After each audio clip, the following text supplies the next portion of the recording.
Our first couple of exercises are meant to mobilize our joints. A greater range of motion usually opens up a greater capacity to produce force, meaning higher exit velos and more behind your throws. We're also looking to regain control of our deep core muscles that control these two movements here specifically.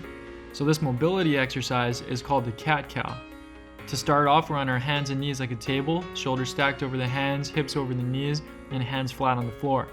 We're going to start with a flat back, and to begin our cat, we're pushing away through our hands, tucking our chin, rounding out through the upper back, pulling our belly button in as high as we can and as tightly as we can toward our spine, and finally tucking our hips underneath so that our whole body is rounded out. Really push through the ground here and try to get as much space between your shoulder blades as you can, and if it's tough at first, try doing them one piece at a time to gain better control, starting with your chin, working your way to your upper back, to your lower back, and finally to your hips. To start our cow, we can do the same thing, moving in sections. First seeing our chin lift, moving into the upper back, then hitting the lower back, and finally lifting your tailbone up towards the sky, tilting your hips out to finish the posture. Once again, we really want you to feel the control of the entire movement through your cow, and you want to gain control of how to activate the muscles to move into your cat and mobilize all of the joints in your spine to support all of the rotational movements required of us through our sport, like throwing and swinging. You want to gain so much control of these muscles that it feels like you're hitting and moving one single vertebrae at a time. So you should use your phone to watch your first couple cat-cows to really see what it looks like, and you may notice that what it feels like you're going through might not actually be what shows up on the recording.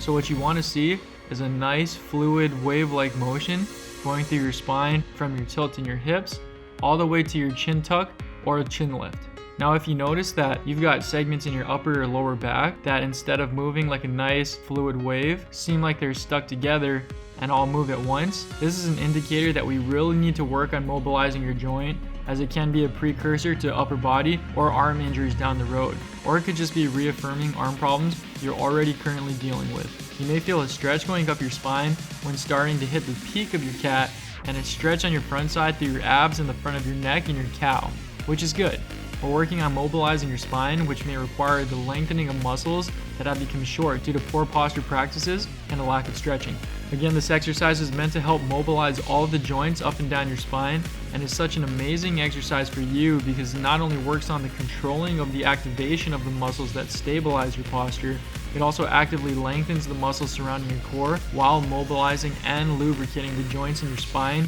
hips, and neck. Killing 3 birds with 1 stone sounds like a sweet deal for us, and here means this exercise should be done daily, especially before practice to open up your joints before throwing and swinging, and after long periods of sitting like studying, driving, or gaming, which you may already notice is when you really start to feel the stiffness come out in these areas in your lower back and neck. This is when your joints will really lock up after the long lack of movement, and it's going to be crucial for us to combat your poor posture habits if you're serious about upping your game.